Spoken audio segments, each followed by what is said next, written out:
Hi, guys. Michael DDA here. Thank you so much for joining me today. We're continuing our adventure in Torah. You know, we've only got, at best, 4 weeks left in Genesis. Maybe even 3. Listen to others. Maybe 4. Jacob, sweet Jacob, is going to die. Not this week, probably next week. Going to be an amazing funeral that we're going to see. Oh, there's so much to learn. But here is Jacob. We went through this last week. He waited for 22 years thinking his son was dead. And now he's alive and he's come to Egypt. You know, I often wondered, did Joseph, remember, Judah went ahead to find out where they were supposed to go. And so I wondered if Judah had taken them to Goshen.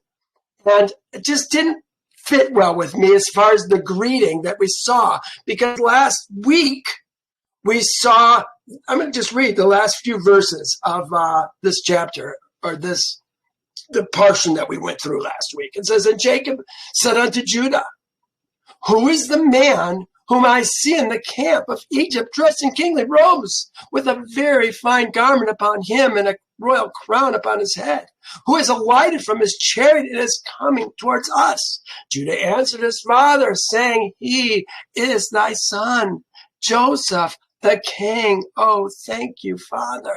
And Judah rejoiced at seeing the glory of his son. Wonder if he thought about the dream that his son had. I bet he did. And Joseph came nigh unto his father, and he bowed down to his father. Look at this. This is Joseph, the king of Egypt. He's even wearing Pharaoh's crown. He loaned it to him for the day.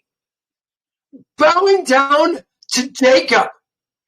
What it says, he bowed down to his father, and all the men of the camp bowed down on the ground with him before Jacob. This is all the people of Egypt. All the men of Egypt. Men of Egypt. Remember, it said the ladies saw him coming in the houses. That's why I thought, well, maybe he's already been to Goshen, but that's not the case. And behold, Jacob ran and hastened to his son Joseph and fell upon his neck and kissed him. And they wept, and Joseph also embraced his father and kissed him. And they wept, and all the people of Egypt wept with them. And Jacob's sons, 17, and their women, their children, their servants, and all the household of Jacob wept exceedingly with Joseph. And they kissed him, and they wept greatly with him. But now look what it says. And Joseph and all his people returned afterwards to Egypt. And Jacob and his sons and all the sons of his household, children of his household, came with Joseph to Egypt. Came with Joseph to Egypt. Joseph isn't going to Goshen to meet him. They're in the wilderness still. He's coming to them, and now they're going to came with Joseph to Egypt. And Joseph placed them in the best part of Egypt in the land of Goshen. So this is a time where they are meeting them, greeting them, and then escorting them to Goshen. And last week, we talked about Joseph going out to meet his dad. And it said the ladies all watched from the rooftops. Well, they didn't watch from the rooftops when they were leaving. They watched from the rooftops when they came back. So it kind of has given us part of the story before it even happened yet. Do you understand what I'm saying? Wayne, this is kind of what you were talking about this morning. How things aren't necessarily in chronological order. Because now when they're escorting them to Egypt, now the people and the ladies who are on the housetop, they can see Jacob coming into town. All right. Well, it said read Genesis 47. We're going to turn to Genesis 47 right now. I'm trying to get through 47 and the rest of this chapter. Oh, I didn't turn on my timer. Darn. Okay. Then Joseph went and told Pharaoh and said, my father and my brothers, my father and my brothers. Not my mother. Well, he didn't have I don't even think any of the women were alive at this time. It's just father and brothers. But the brothers, they have women. Remember, the women for the brothers weren't even counted when they came into Egypt. Why?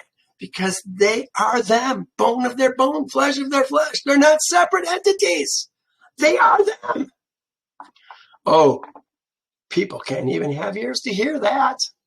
My brothers, my father and my brothers, their flocks and their herds and all they possess. Where are the ladies in this? My father, my brothers, their flocks, their herds, and all they possess. Is that where the ladies are? I think so. Have come from the land of Canaan, and indeed they are in the land of Goshen. Yes, he just escorted them there. And he took 5 men from among his brothers and presented them to Pharaoh. Which men did he take?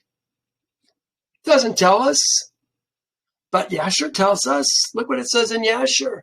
And Joseph did so and took from his brethren Reuben, Issachar, Zebulun, and his brother Benjamin.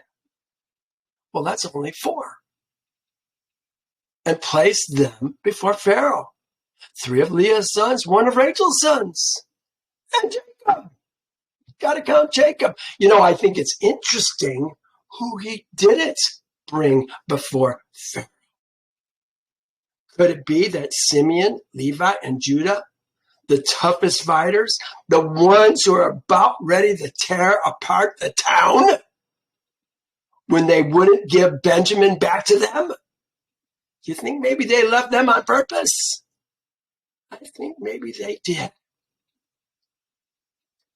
Wasn't any of Bilhah's sons? Wasn't any of Zilpah's sons? Interesting. So his 2 main wives, Jacob's 2 main wives, Rachel and Leah's sons, minus the fighters, 5 men. And Pharaoh said to his brothers, verse 3, what is your occupation? And they said to Pharaoh, your servants are shepherds, both we and also our fathers. And they said to Pharaoh, we have come to dwell in the land, because your servants have no pasture for their flocks. For the famine is severe in the land of Canaan. Now therefore, please let your servants dwell in the land of Goshen. And Pharaoh spoke to Joseph, saying, your father and your brothers, your father and your brothers have come to you. The land of Egypt is before you. Your father and your brothers dwell in the best of the land. Let them dwell in the land of Goshen. And if you know any competent men among them, then make them chief herdsmen over my livestock. That is not addressed at all in Yasher. Did he have livestock? That'd be maybe a great opportunity in Egypt for somebody, a servant, a son of a son, maybe to do something like that. Then Joseph brought in his father. So the 4 came in first, talked to them. Then Joseph brought in his father and set him before Pharaoh, and Jacob blessed Pharaoh. This says Jacob blessed Pharaoh. Here's the word that they use. It's called barak. Barak. Look what it says. Kneels. By implication, bless God as an act of adoration. I have to wonder, did he kneel before Pharaoh? And maybe the blessing was, may the king live forever. I don't know. He knelt when he came to Pharaoh's presence and when he left. We're going to see that in just a second. I thought it was about bowing down before the king, but Yasher doesn't support that idea. The following is also Yasher says about this meeting. Following is all Yasher says about this meeting. Here it is right now. One verse. This is the one verse. And Jacob came and bowed down to Pharaoh, and Jacob blessed Pharaoh, and then he went out, And Jacob and all his sons and all his household dwelt in the land. That's all it is. He knelt down, blessed him, and said, bow down and blessed him, and blessed him. So, did he bow down? Is the blessing and the bowing down one and the same? And they broke it down into two pieces here in Yasher? I don't know. I tend to think he bowed down to him. And I have to wonder, look at Pharaoh's question. Here's Barak again. Bless, kneel, salute. Here it says in ancient Hebrew lexicon of the Bible, kneel, knee. Abstract, bless, a bending of the knee to drink from a pond or present a present. Well, he didn't give him anything, it doesn't look like. Next verse. And Pharaoh said to Jacob, how old are you? I can just see him. How old are you? He knows his son is 39. 39 right now. He's 39. That's how old Joseph is. And yet he looks at his dad, and his dad is 130 years old. Remember, his dad didn't even have Joseph until he was like 92. He married at 84, had a dozen kids, 11 kids, I guess, counting the daughter. By 92, finally had Joseph, kind of the child of his old age in a sense. And he's thinking, how old are you? Do most people have their son at 92 years old? I don't think so. And Jacob said to Pharaoh, the days and the years of my pilgrimage are 130. Few and evil have been the days of the years of my life, and they have not attained to the days of the years of the life of my fathers and the days of their pilgrimage. Talking about pilgrimage. It doesn't say the date of their life, the day of their pilgrimage. I think that's interesting. Here's Jacob was 50. This is Jacob now. I'm not talking about Joseph. We already know Joseph is 39 right now. This is Jacob. Jacob was 50 when Shem died. That's when he came back from being with Shem and Eber. Then he went back later on, and Eber dies when he's 79. Look at it. Shem lived to 600. Eber lived to 464. He was 120 when his dad died at 180. Remember, he's 60 years younger than his dad. Then it just says, so Jacob blessed Pharaoh and went out from before Pharaoh. So they put those 1, 2, 3, 4 verses into one verse in Yasher. And Joseph situated his father and his brothers and gave them possession in the land of Egypt, in the best of the land, in the land of Ramses, as Pharaoh had commanded.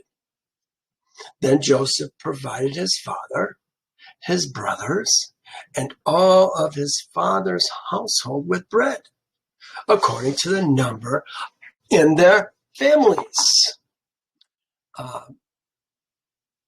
This word was tough, but I think it's being translated correctly when they're saying the number in their families. I think that works out really well. Now there was no bread in the land, for the famine was very severe, so that the land of Egypt and the land of Canaan languished because of the famine. And Joseph gathered up all the money that was found in the land of Egypt, and in the land of Canaan for the grain which they bought. Joseph brought the money into Pharaoh's house. This just says he brought the money into Pharaoh's house. Is that what he did? Yasher says different. Some of the money, it looks like, is going to go to Jacob's sons, Jacob and his sons. We'll find out. So when the money failed in the land of Egypt and in the land of Canaan, all the Egyptians came to Joseph and said, "Give us bread, for why should we die in your presence? For the money has failed." And Joseph said, "Give your livestock, and I will give you bread for your livestock if the money is gone." So they brought their livestock to Joseph, and Joseph gave them bread in exchange for the horses and flocks. Flocks, remember, we're talking about sheep and goats. Horses and flocks and cattle of the herds, and for donkeys. Thus he fed them with bread in exchange for all their livestock that year. You can see their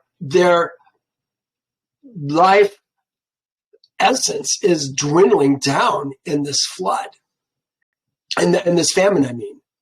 When that year had ended, they came to him the next year and said to him, "We will not hide from Yehovah, from my master.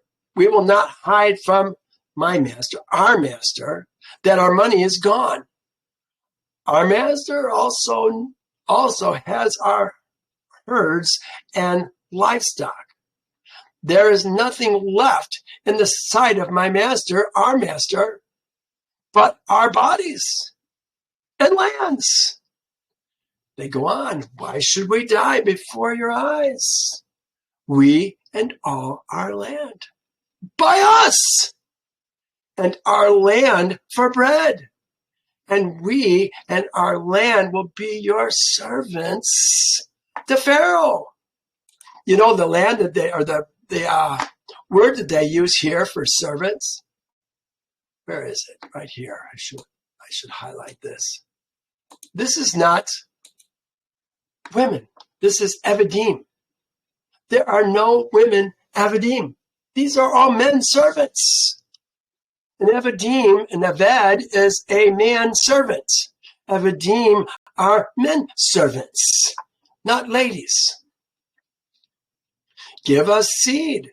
You know, if you were to have your women be Pharaoh's servants, they're not your women anymore because they're supposed to follow you. Now they're going to follow Pharaoh. No, that's never going to happen. That's why Yehovah is not going to tell a woman to do anything.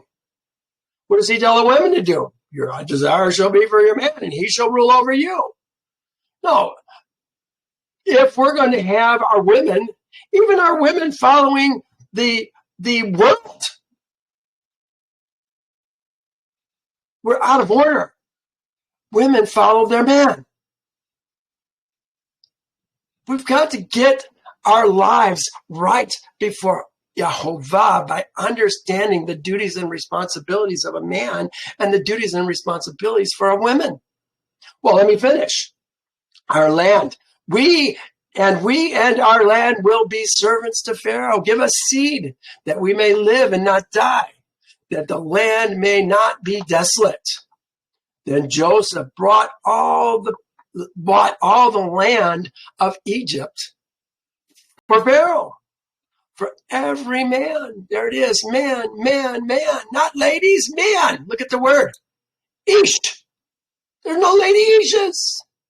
Every man of the Egyptians sold his field. Men owned the property because of the famine was severe upon them. So the land became Pharaoh's. Look at this. You know, I have to think about what's happening even in our time. We think we own our land, but we have to pay property taxes. Why? Because it's not our land. We just think it's our land.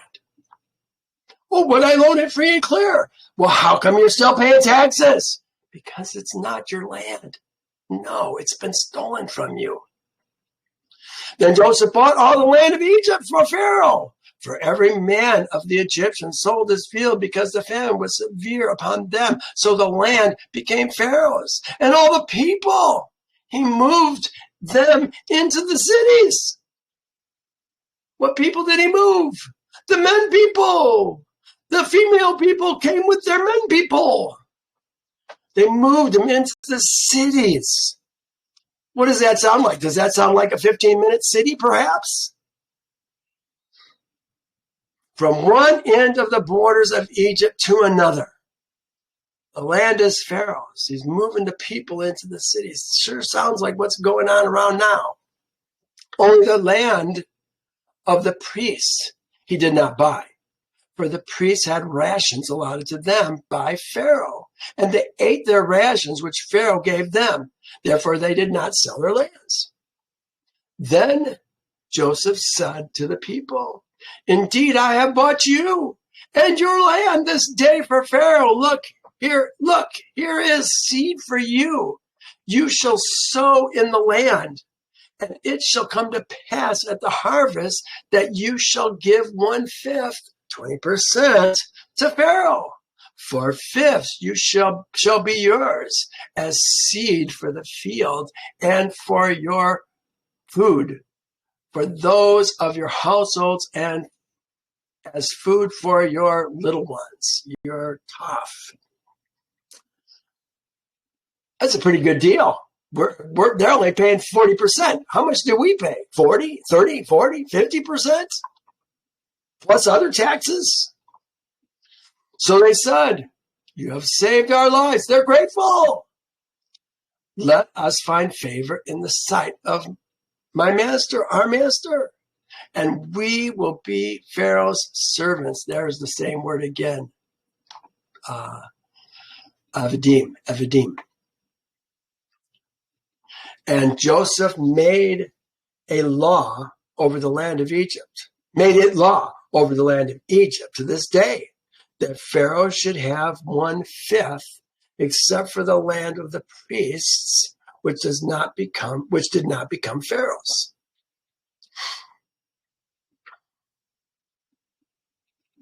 Look at this, verse 27. So Israel dwelt in the land of Egypt. This is the first time. I've never seen it before. I saw it today when I was going through it. So Israel, he's not talking about Jacob, spiritual Israel. He's talking about Israel. So Israel dwelt in the land of Egypt, in the country of Goshen, and they had possessions there and grew and multiplied exceedingly. I read that, grew and multiplied. Grew and multiplied. You know, this is what they always do. It's like multiplied and multiplied. They multiplied and multiplied. No, grew. Look at the word they use for grew. It says they were fruitful. They were fruitful and multiplied exceedingly. Isn't this what they told Yehovah told Noah when he got off the ark? Be fruitful and multiply, fill the earth. And Jacob lived in the land of Egypt 17 years. So the length of Jacob's life was 147 years. Sounds like he's just about to die, but he's not going to die till the end of the next chapter. When the time drew near that Israel must die, he called his son Joseph and said to him, what does he say here? Oh, yeah.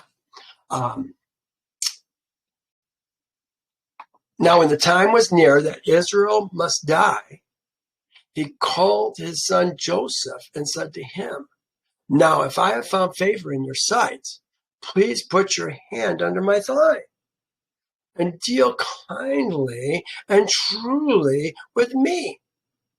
Please do not bury me in Egypt. He wants his son's oath. Do you remember one other time where somebody was asked to put their hand under somebody's thigh? It was Eliezer doing it for Abraham when he was getting ready to go to Haran to find a woman for for Abraham's son Isaac. He put his hand under his thigh. This word is Yarek. This is the soft portion. Let's see what they say here. This is it says from an unused root, meaning to be soft, the thigh, from a freshly softened. By euphemism, this is what we're talking about. Euphemism is the generative parts. He's putting his hand under Jacob's testicles. That's what Eliezer did with Abraham. I know, sounds strange, doesn't it? That's where all the life comes from. Maybe he's saying, remember where you came from and do what you're supposed to do. He says, deal kindly and truly with me. Please do not bury me in Egypt, but let me lie with my fathers. You shall carry me out of Egypt and bury me. Then he said, swear to me. And he swore to him. So Israel bowed himself on the head of the bed. Bowed himself. I'm thinking he bowed himself at the head of the bed. Probably is a more correct way to understand this. Well, that finishes 47. I have one other portion that I would like to do. And depending on how much time we have, we might go to the rest. Let me go here. I want Yasher. We're going to pick it up where we were just now reading. And Joseph said to his father and unto his brethren, I will go up and tell Pharaoh, saying, my brethren and my father's household, and all belonging to them, my brethren and their father's household, who belongs to them, their women, their children, their cattle, their servants, all belonging to them, have come unto me, and behold, they are in the land of Goshen. And Joseph did so, and took from his brethren Reuben, Issachar, Zebulun, Benjamin. He placed them before Pharaoh. And Joseph spoke unto Pharaoh, saying, my brethren and my father's household, and all belonging to them, together with their flocks and their cattle, have come unto me from the land of Canaan to sojourn in Egypt, for the famine is sore upon them. And Pharaoh said to Joseph, place thy father and brethren in the best part of the land. Withhold not from them all that is good, and cause them to eat in the fat of the land. Didn't he already say they were in the land of Goshen? Yeah, they are in the lands of Goshen. So he's just confirming it. He's not saying do it. You're doing it. Best part of the land, withhold nothing from them. And Joseph answered, saying, behold, I have stationed them in the land of Goshen. There it is. For they are shepherds. Therefore let them remain in Goshen to feed their flocks apart from the Egyptians. And Pharaoh said unto Joseph, do with thy brethren all that they shall say unto thee. And Jacob's seed bowed down to Pharaoh. And they went forth from him in peace. There they are, bowing down to Pharaoh. They're leaving. May the king live forever. And Joseph afterwards brought his father before Pharaoh. So they did the 4 sons, and then they're taking Joseph. One verse for Joseph, or for Jacob. And Jacob came and bowed down to Pharaoh. And Jacob blessed Pharaoh.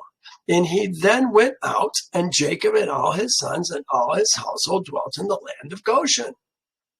Now it says, in the second year, that is the 130th year, I think this is supposed to be the 131st year of the life of Jacob, Joseph maintained his father and his brother. What does that mean? He provided for his father and his brethren, all his father's household, with bread according to their little ones, to their families. All the days of the famine, they lacked nothing. And Joseph gave to them the best part of the whole land. The best of Egypt had they all the days of Joseph. Look at this. This is a foreshadowing of what's going to happen in the future. It says, but the best of Egypt had all the days of Joseph. Joseph also gave them and unto the whole of his father's household, clothes and garments year by year. And Jacob's seed remained securely in Egypt all the days of their brother. There it is again. All the days of Joseph, all the days of their brother.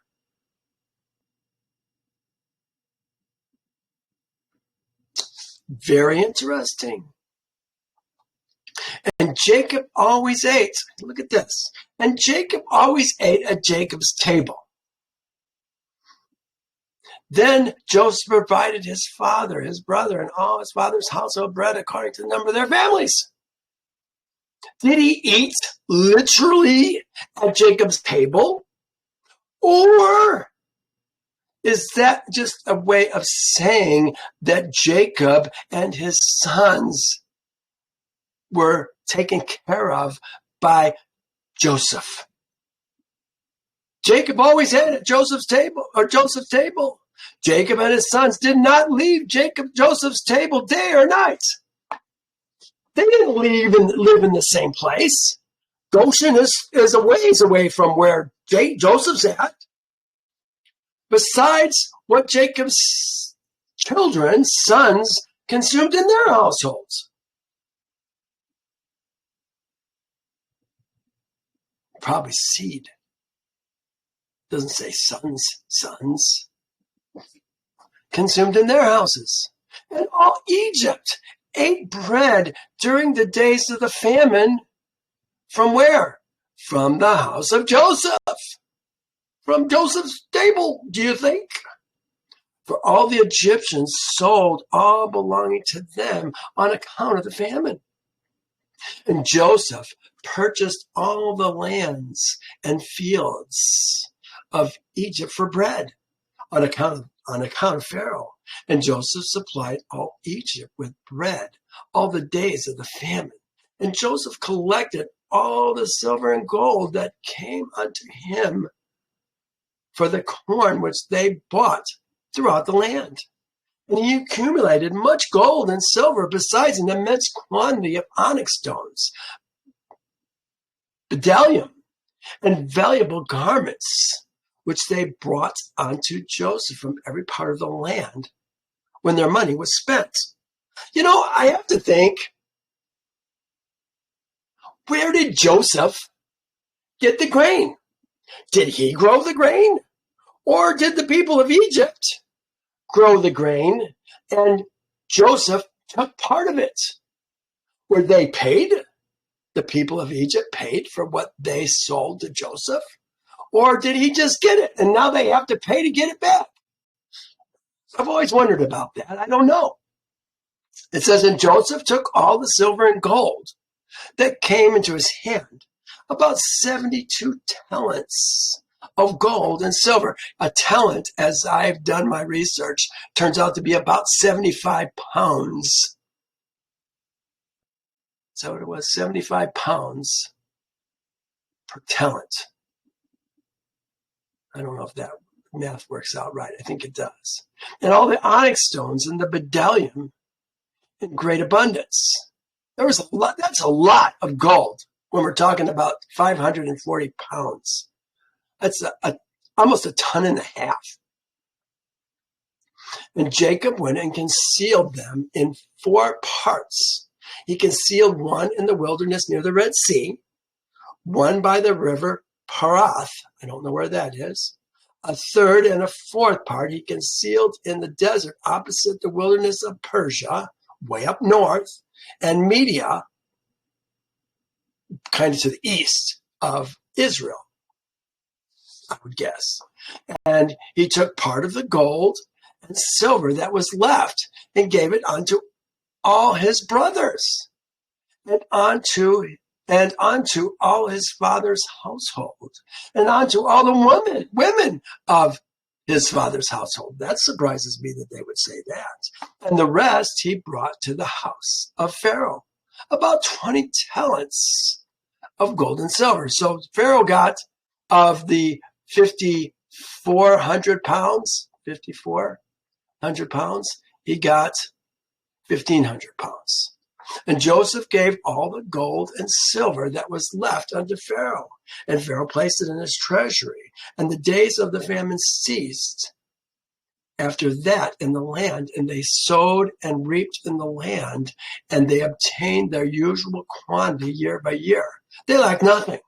So now, the people who before the famine had had their own land, got all the fruits of what they grew. Now they don't have the land, and they only get to keep 80% of what they provide, what they make. And Joseph dwelt securely in Egypt, and the whole land was under his advice. And his father and all his brethren in the land of Goshen took possession of it. They're taking possession of the land of Goshen. Wasn't it Pharaoh's? They just took it. Now it says, look at this. And Joseph was very old. Joseph was very old? Joseph is not very old. At the end of the famine, Joseph, what did we say, 39, was 2 years into the famine.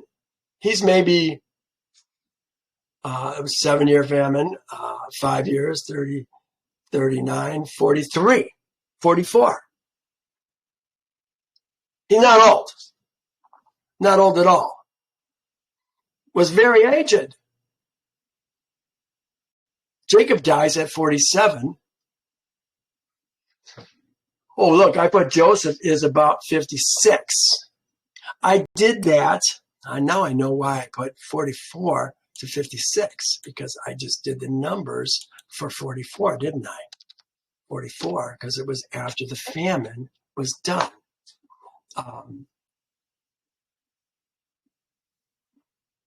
Jacob is going to die when Joseph is 56. It will be about 12 more years. 17 years was from the time he came in. It said he lived 17 years in the land of Egypt. But we're questioning this thing right here. It says Joseph. I don't believe this is supposed to be Joseph.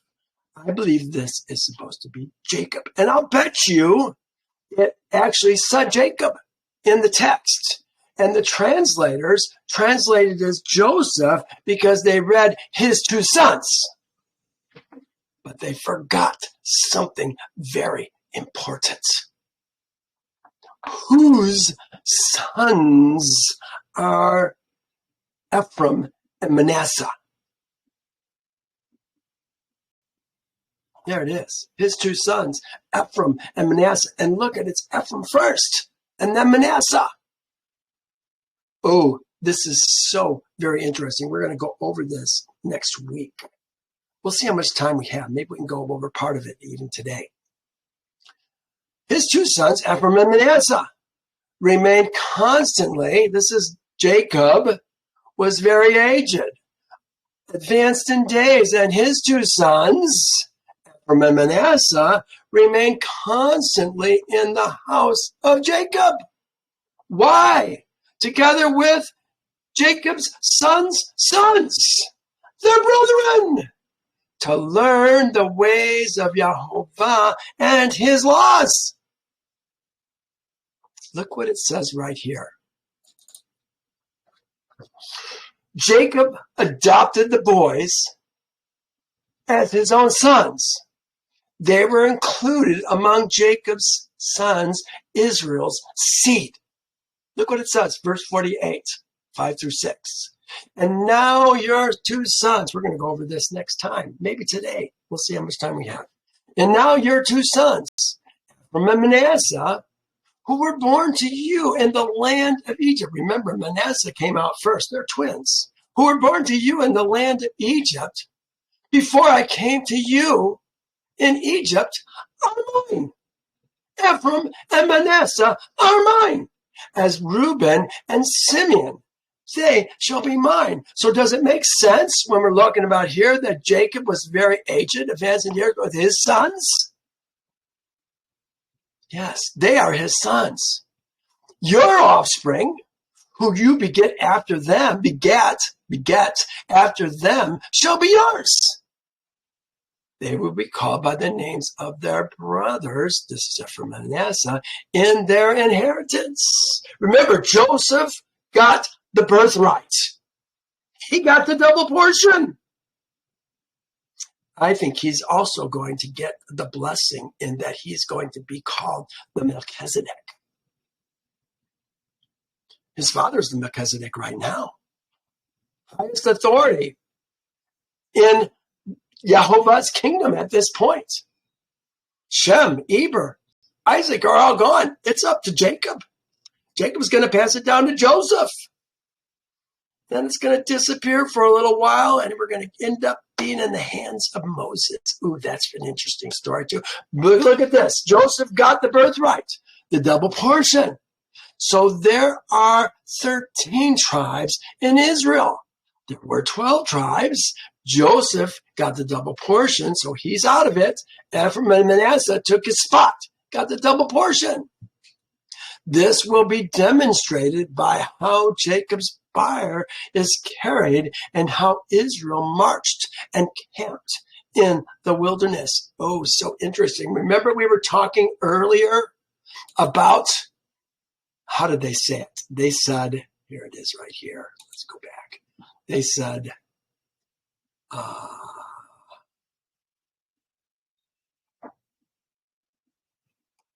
where is it? Oh, they grew and multiplied, were fruitful and multiplied.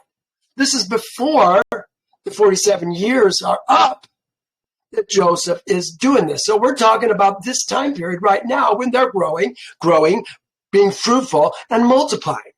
How do we be fruitful? By knowing Yehovah and following his Torah. That's how we become fruitful. We multiply not only physically, but spiritually by keeping the Passover. Do you think they kept the Passover before we kept the Passover supposedly in the first time in Exodus 12? I'm here to tell you, I think they did. Abraham kept it in Genesis 17. It's been being kept. It's the covenant of Yehovah. Well, let me go back. Here it is. Talking about the two sons. They remained constantly his two sons. Jacob's was aged, advanced in days, and Jacob's two sons, from Manasseh, remained constantly in the house of Jacob. They're all with Jacob, the Melchizedek, learning the ways of Yehovah. Look what it says. Together with Jacob's sons, their brethren, to learn the ways of Yehovah and his Torah. The sons are always learning from the eldest member of the clan.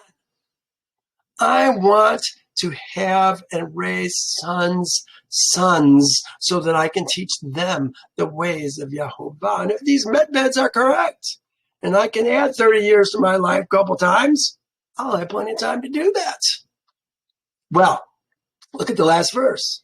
And Jacob and his sons dwelt in the land of Egypt, in the land of Goshen, and they took possession of it, and they were fruitful and multiplied.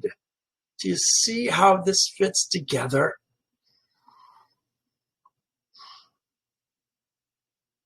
How do you be fruitful? By learning the ways of Yehovah and his laws, his Torah. Well, we've got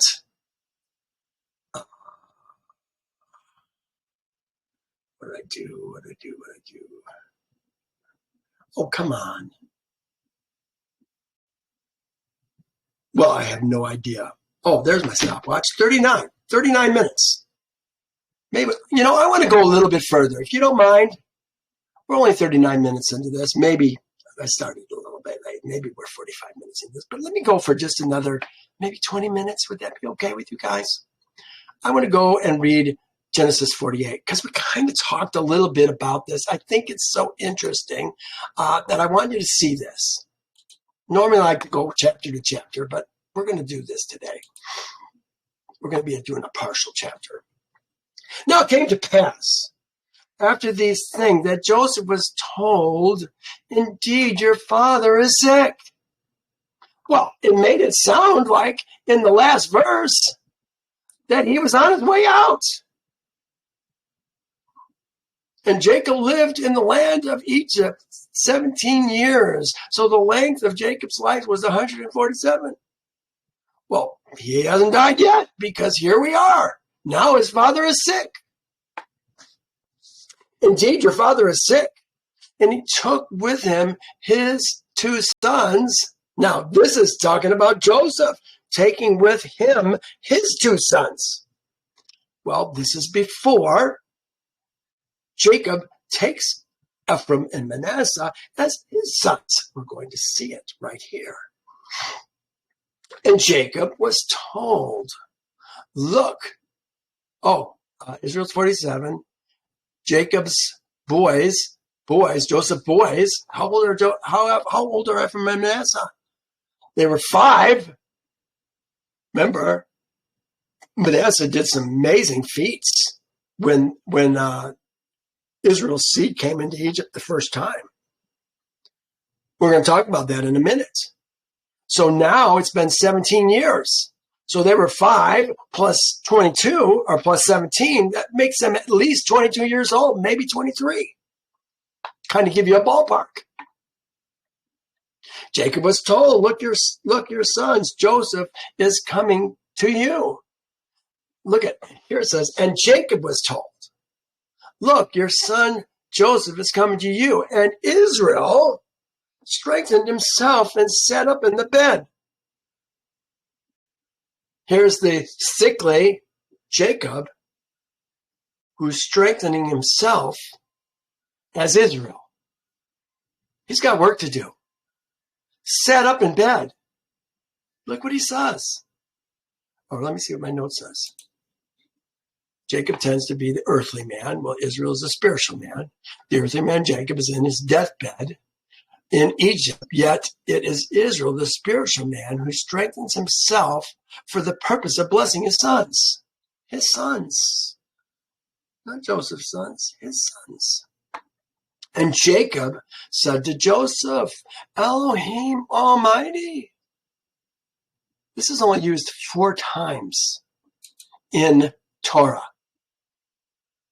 Elohim Almighty appeared to me in Luz, in the land of Canaan, and blessed me.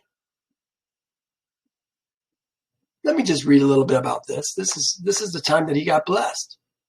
It says, so Jacob came to Luz, that is Bethel, which is in the land of Canaan. He and all the people who were with him. This is Genesis 35. And Elohim said unto him, Your name is Jacob.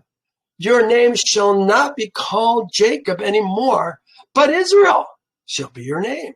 So he called his name Israel. Also Elohim said, I am El Almighty. El Shaddai is what it says. My provision from a strong authority. El is my provider. El, my provider, maybe it could say. Strong authority who provides. El is the strong authority. We call it God. We don't even know what God means. He says, I am your provider. Be fruitful and multiply. There it is. Fruitful and multiply. A nation and a company of nations shall proceed from you, and kings shall come from your body. This is right after they fought and were running away from the people of the Amalekites, the Canaanites, after they destroyed Shechem. He was heading out of town. He said, we got to get out of here. And here's Yehovah blessing him, saying he's going to provide. Well, here's the other times where it talks about it. This term is only used 4 times in Torah. And both Abraham and Jacob received their names when it was used.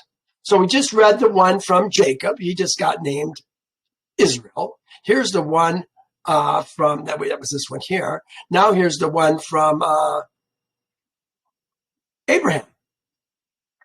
When Abraham was 99 years old, Yehovah appeared to Abram and said unto him, I am Elohim Almighty, El Shaddai. Walk before me and be blameless. Look at another verse to that.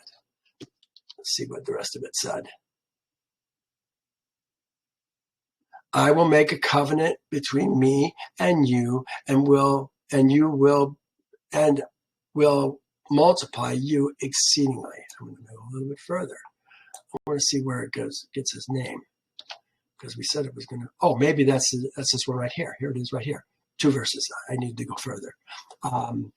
No longer shall your name be called Abram, but your name shall be called Abraham. For I have made you a father of many nations. Okay, well, that makes more sense. So we'll go back to where we were. El Shaddai. Remember, it was Shad was the to the dangle. It was provision from a strong authority. Yehovah is providing. He's reminding him. He appeared to me in Luz, in the land of Canaan, and blessed me, and said to me, behold, I will make you fruitful and multiply. We just read it. And will make you a multitude of people. They say multitude of people. It didn't look to me like multitude of people here. It looked like, there it is, an assemblage of people. An assemblage of people. Talking about being fruitful and multiplying. There's the fruit again. The zerah, fruit, seed. To your seed. Give this land to your seed. That was the zerah, sorry. After you as an everlasting possession. Now your sons, Ephraim and Manasseh. Look at what he says. He's saying your sons, Ephraim and Manasseh. Why is he saying Ephraim and Manasseh? Remember, Manasseh is the eldest of the 2. And now your 2 sons, Ephraim and Manasseh, who were born to you in the land of Egypt, because I came to you in Egypt, before I came to you in Egypt, are mine. Your sons, Ephraim and Manasseh, are mine. As Reuben and Simeon, they shall be mine. He just took his sons. He's wearing his Israel hat. He's getting ready to do the blessing. He's bringing these 2 boys into the nation as an equal footing with Reuben and Simeon and Judah and Levi and the whole gang. They're getting the double portion. Joseph's not a part of it anymore. Joseph is getting replaced by 2 times. His 2 sons. They're going to get a double portion of what all the rest of the sons get. Remember, it would have been Reuben's, but Reuben flaked on his father and took Bilhah. Or Zilpah, I forget which one it was. Must have been Bilhah. Zilpah was his mom's handmaid. As Reuben and Simeon are mine, they shall be mine. But look what he says. Your offspring, whom you begat after them, shall be yours. They will be called by my name by the name of their brothers in the inheritance. Yeah. You get the rest of the kids. I'm taking the 2 boys.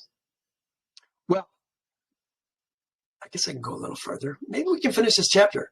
But as for me, when I came from Padam, we're talking about Padam Aram, that is where Haran is. When I came from Padam, Rachel died. beside me in the land of Canaan on the way. And there was but a little distance to go to Ephrath. Remember, it was near Bethlehem. And buried her there on the way to Ephrath, that is Bethlehem.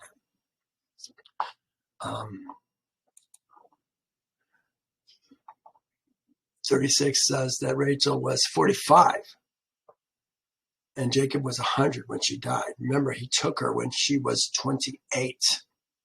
So 18 years they were married. That's it. But as for me, I did that one, 48. Then Israel saw Joseph's sons. Israel, here it is again, Israel. I've got them all underlined. They're calling him Israel now. They're not calling him Jacob. Then Israel saw Joseph's sons and said, Who are these? Could he be saying, whose are these? I wonder. He's taught them for the last 17 years. Remember, they were dwelling in the house of Jacob. He knows who they are. His eyes might be bad. But is he saying, whose are these? Could that be? I wonder. Just a thought that just now came to me. Or does he just not recognize him because his eyes are bad? We're going to see in the next verse, his eyes are bad. Oh, 2 verses. Joseph said to his father, They are my sons, whom Elohim has given me in this place. And he said, Please bring them to me, and I will bless them. Oh, I have some interesting notes in here. Whose are these? Who are these? What a funny question. Jacob is 47. Now he spent much time with Joseph and his family. Perhaps it is because he can't see clearly. He may be asking, who is with you? Maybe. Now, the eyes of Israel were dim with age. I said, maybe that explains verse 8. Maybe. So he could not see. Then Joseph brought them near him, and he kissed them and embraced them. And Israel, said to Joseph, I had not thought to see your face, but in fact, Elohim has shown me your offspring. What a blessing. I didn't think I'd ever see you again, Joseph, and now I'm seeing your sons. Oh my goodness. Do they have sons yet? I wonder. God has shown me your offspring. And Joseph brought them from beside his knees, and bowed down with his face to the earth. This is Joseph bowing down to his father. Jacob is sitting on the bed, and Joseph is bringing the 2 boys, 22 years old, into Jacob's reach. And Joseph took them both, Ephraim with his right hand towards Israel's left hand, and Manasseh with his left hand towards Israel's right hand, and brought them near. So Manasseh is on Israel's right hand. He's thinking, his father, that he's going to be able to raise his right hand and bless Manasseh. Not going to go down like that. Then Israel stretched out his right hand and laid it on Ephraim's head, who was the younger, and his left hand on Manasseh's head, guiding his hands knowingly, for Manasseh was the firstborn. Remember, these guys are twins. Manasseh was the first one out. This is just talking, these are verses talking about the birth order and that. We don't need to go through that. And he blessed Joseph and said, and he blessed Joseph. And he blessed Joseph. He blessed Joseph. Who blessed Joseph? Jacob blessed Joseph. And Jacob blessed Joseph and said, the Elohim, I have read on here because it doesn't say God. It doesn't say Elohim. It says the Elohim. Here it is. Ha Elohim. Ha Elohim, before whom my fathers Abraham and Isaac walked. The Elohim, before whom my fathers walked. The Elohim, the shepherd unto this day. It says he has fed me all the days of my life. They're adding a whole lot of extra words in there because they want to get this word shepherd, ha shepherd, ha. What's the word they use there for that? Let me see if I can grab it real quick. Oh, it might be hard. Yeah, we can do it. Ra'ah. Tend the flock. Pasture it. He's the shepherd. Yehovah is the shepherd. The El Shaddai, the provider. The one who guides and preserves. To this day, he says, the angel. Who's the angel? He calls Yehovah, the Elohim, ha Elohim, ha Ra'ah. Now it says, ha Lemech. Seems like it's all the same people, doesn't it? The messenger, the angel, who has redeemed me from all evil. I think he's still talking about Yehovah. Bless the lads. Let my name be named upon them, and the name of my fathers, Abraham and Isaac, and let them grow into a multitude in the midst of the earth. Now, when Joseph saw that his father laid his right hand on the head of Ephraim, it displeased him. Why? So he took hold of his father's hand to remove it from Ephraim's head to Manasseh's head. And Joseph said to his father, not so, my son. Not so, my father. This is Joseph saying it to his dad. Not so, my father, for this is the firstborn. Put your right hand on his head. Oh, I think this is so interesting, but it's not interesting if we don't know what happened in Yasher. Look at some of the things that happened in Yasher. Manasseh seems to be the son that is outstanding in Joseph's mind.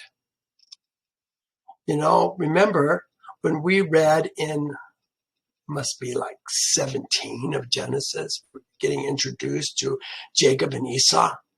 Yeah, it was a bit later than that. I don't remember where it was, 25 maybe. We're being introduced to Jacob and Esau. Jacob was the mild man, and Esau was the mighty hunter, you know.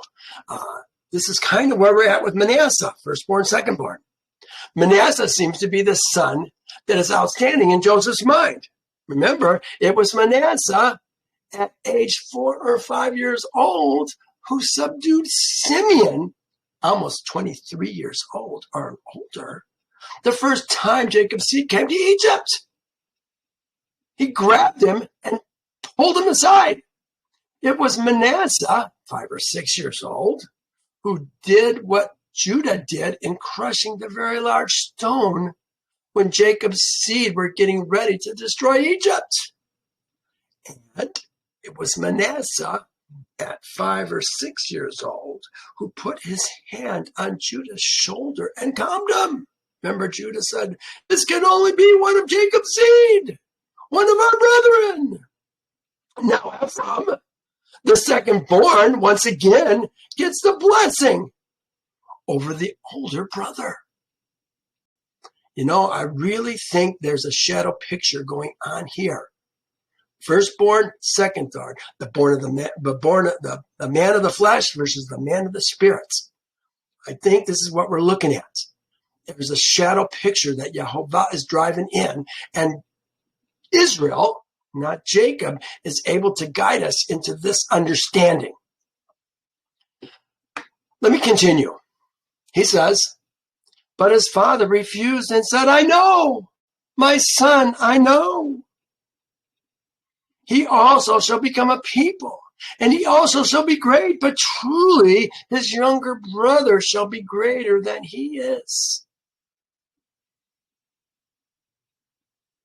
And his descendants shall become a multitude of nations. Would I have a better one? And his seed shall become the fruitness of the people's fruitness, the people's fullness is kind of what it's saying, a multitude of nations. There's fruit involved in that, fullness involved in that. And maybe Manasseh doesn't have that. I don't know. But look at some of the shadow pictures. May Elohim make you as Ephraim, as Manasseh, reverse order. Remember, doesn't he says, may you make you as Ephraim and as Manasseh. Not Manasseh and Ephraim. The younger replaces the firstborn as the spiritual man replaces the carnal man. This is what I was talking about.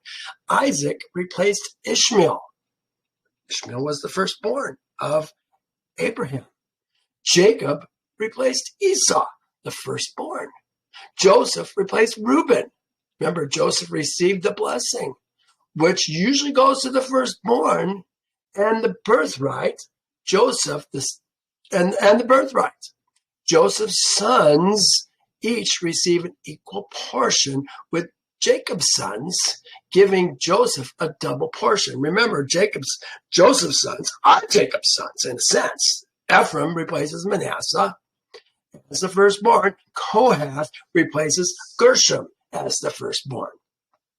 So we see this shadow picture happening quite a lot in Torah, and I really think it has to do with the man of the flesh versus the man of the spirit. The firstborn of the flesh versus the firstborn of the spirit. Remember, Israel didn't leave Egypt until they became Yehovah's firstborn. My Bekor. Let my Bekor go, that my sons go, that he may serve me, my firstborn. Well, we're almost done. Let me just finish this. So he blessed them that day, saying, by you, Israel, will bless. Saying, by you, Israel will bless. By you, Israel will bless. That's such a strange sentence. By you, Israel will bless, saying, may Elohim make you as Ephraim and Manasseh. And thus he set Ephraim before Manasseh. Then Israel said to Joseph, behold, I'm dying, but Elohim will be with you, Joseph, and bring you back to the land of your fathers. Yes, they're going to carry him out. Joseph, they're going to carry Joseph out. Remember, the last chapter when we ended, this was Joseph promising to get Jacob back to Haran, back to the cave of Machpelah. Now, here's Israel telling Joseph that Yehovah is going to bring him back to the land of your fathers. Moreover, I have given you one portion above your brothers. One portion above your brothers. There's a strange thing. One portion above his brother. That makes sense. They are numbered as, when they number Israel, Ephraim and Manasseh are two of the 12 tribes. But now look what it says, which I took from the hand of the Amorite with my sword and my bow. I have given you one more portion above your brothers. This is almost a physical, almost financial blessing, perhaps. One portion above your brothers, which I took from the hand of the Amorite with my sword and bow. Well, look at this. We wouldn't even know this if it wasn't for Yasher. Look what it says. Come on, refresh. Joseph received a double portion, which usually goes to the firstborn. There's no record of Jacob fighting with sword and bow in Genesis, but there is in Yasher. Look what it says. And all the kings of the Canaanites and the Amorites that surrounded the city of Shechem heard that Jacob's seed had again come to Shechem to dwell there. And Achari, king of Shiloh, came to assist Elon, and he approached Jacob when Jacob drew his bow that was in his hand with his with an arrow struck a quarry, which caused his death. That's the one. Jacob was one who killed seven. Jacob was the one who killed 7 kings of the Amorites. This is this. And these kings, when they urged Jacob's seed and begged of them to return all the spoil they had captured from the 7 cities of the Amorites. Now, this is after the battle. They all came peacefully to Jacob to see if they could get their stuff back. And they became submissive. What's the word I want to use? They're going to pay tribute from year to year to Jacob. They became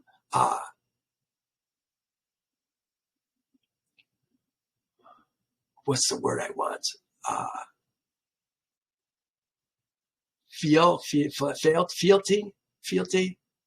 to them. Maybe that's the word I'm looking at. Begged them to return all the spoil they had captured from the 7 cities of the Amorites. And Jacob's seed did so, and they returned all that they had captured, the women, the little ones, the cattle, the spoil, which they had taken, and they sent them off and went away, each to his city. And all the kings again bowed down to Jacob's seed, and they sent or brought many gifts. They sent or brought many gifts in those days. I think this is where the gifts are coming from that he's talking about by the hands of the Amorites. And Jacob's seed sent off the kings and their men, and they went peacefully away from them to their cities. And Jacob's seed also went to their home to Shechem. And there was peace from that day forward between Jacob's seed and the kings of the Canaanites, until the sons of Israel came to inherit the land of Canaan. This is going to be when they finally come back into Egypt, or come back into Canaan. Years from now, 250 years from now. A little bit less. Well, we're going to stop here. Thank you for joining me, and we'll pick this up next time. I hope you're finding this interesting. There's so many good things. If we just look, we can find it. Well, hey, thank you for joining me. I'm going to stop now, and we'll catch you next time.